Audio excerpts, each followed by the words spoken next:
Magandang araw po sa inyong lahat, mga magulang, mga kapatid. Jesus is wonderful. Ngayon po, tayo ay nanonood ng programang Ang Binhi ni Abraham, na kung saan tayo po ay magbubulay-bulay at mag-aaral ng salita ng Diyos. Bago po tayo magsimula, tayo po ay manalangin. Ama, sa pangalan ni Jesus, muli po kami nagpupuri sa iyo. Niluluwalhati namin ang iyong dakilang pangalan. Ikaw ang Diyos na tapat, Diyos na mabuti, at Diyos na makapangyarihan sa lahat. Ama, amin pong nilalapit ang paksa na aming pag-aaralan sa araw na ito. Sa kapan po na iyong presensya ng iyong kapangyarihan, dumaloy sa bawat makikinig at nanonood. Ang programang ito na siya magiging gabay, tanglaw ng kanilang pang-araw-araw ng buhay. Salamat po sa pangalan ni Jesus na aming Panginoon. Amen.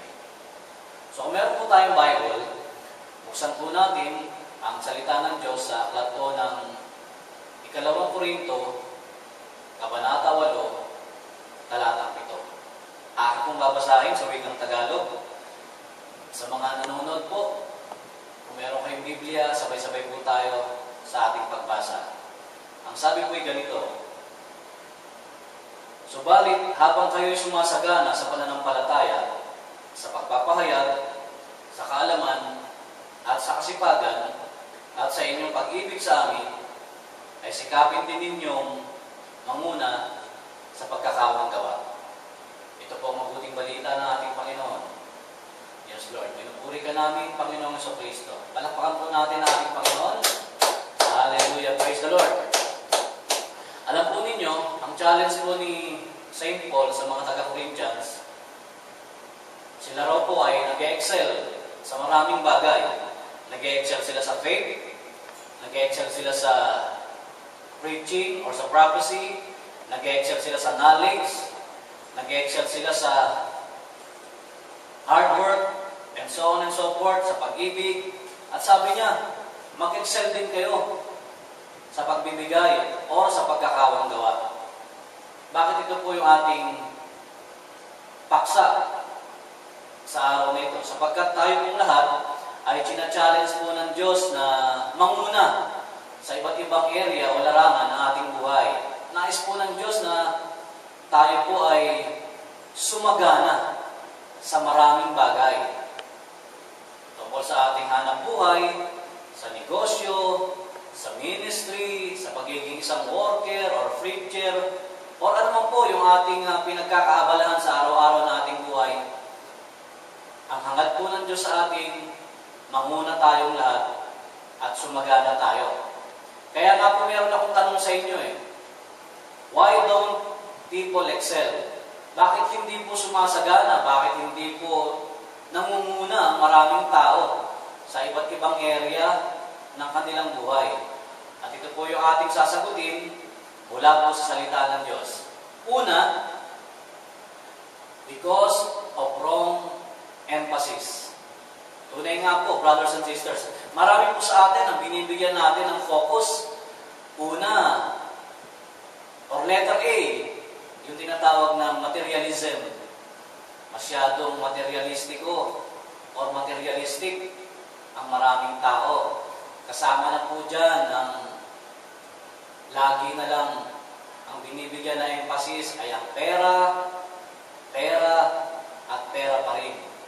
Meron po akong kilala, nangongolekta siya ng stuffed toy. Yung iba naman, nangongolekta ng matchbox. Meron po, nangongolekta ng mga mamahaling kotse o mga vintage car. Meron, nangongolekta ng sapatos, ng damit, ng alahas, and so on and so forth. Pero dito po sa Bible, meron isang napakayamang tao. Ang koleksyon niya, alam niyo kung ano? Ginto at pilak. Silver and gold ang kanyang kinokolekta. Saan po natin mababasa yun? Ito po ay matatagpuan natin sa Deuteronomy chapter 17, verse 17. Ang sabi po ay ganito: hindi siya dapat mag-asawa ng marami. O, tingnan nyo, pati asawa, nangolekta rin si Haring Solomon. Tuloy natin. At baka siya makalimot kay Yahweh, ni hindi siya dapat magpayaman sa panahon ng paghahari. Sa wikang Ingles po, ginamit silver and gold. Yun po yung kanyang binibigyan ng emphasis. Hindi lang mga babae, kundi yung tuloy-tuloy, walang patid, na pagpapayaman sa kanyang buhay. Kaya nga po siya tinagurian na pinakamayamang na buhay na tao sa mundo ito.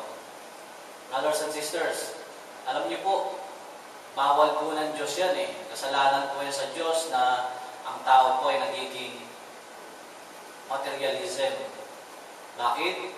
Pag dyan po na-focus ang ating buhay at ang ating sarili, ang tendency po niyan, malalayo tayo sa Diyos. Pangalawa, or letter B, ang binibigyan po ng emphasis ng maraming tao, yung tinatawag na workaholism. Masyadong workaholic ang napakaraming tao ngayon. Hindi lang sa panahon ng ating Panginoon, hindi lang dito sa lumang tipan, kundi maging sa panahon na ating ginagalawan. Tunay nga po na ang napakaraming tao walang tigil, walang patid sa paggawa o sa pagtatrabaho. Kaya nga siya tinawag na workaholic. Baka ikaw, brothers and sisters, katulad ka nila o kabilang ka sa mga tao ito na binibigyan mo parati ng emphasis ang iyong trabaho o ang iyong hanap buhay o ang iyong negosyo. Merong payo si Haring Solomon sa mga taong workaholic. Sa Ecclesiastes, Kabanata 4, talatang 8, sa wikang Tagalog, mga ngaral, chapter 4, verse 8, ganito po ang sinasabi. Ang isang taong nag-iisa sa buhay, walang kaibigan, di ka mag-anak, ngunit walang tigil sa pagtatrabaho. Wala siyang kasiyahan, ni hindi niya tinatanong sa sarili kung kanino mauuwi ang kanyang pinagpaguran. Ito man ay walang kabuluhan, isang miserableng pamumuhay. Anong conclusion ni King Solomon? Yun daw pong tao na walang patid, walang tigil sa paggawa at sa pagkatrabaho, ito ay magdudulot sa kanya ng miserableng pamumuhay. Totoo naman po talaga yun. Meron pa nga siyang sinabi sa kanyang mga sulat. Dito rin po natin mababasa sa aklat po ng mga ngaral, Kabanata 2, talatang 2, kung meron tayong Biblia, babasahin po sa inyo. At ganito po ang ating mababasa.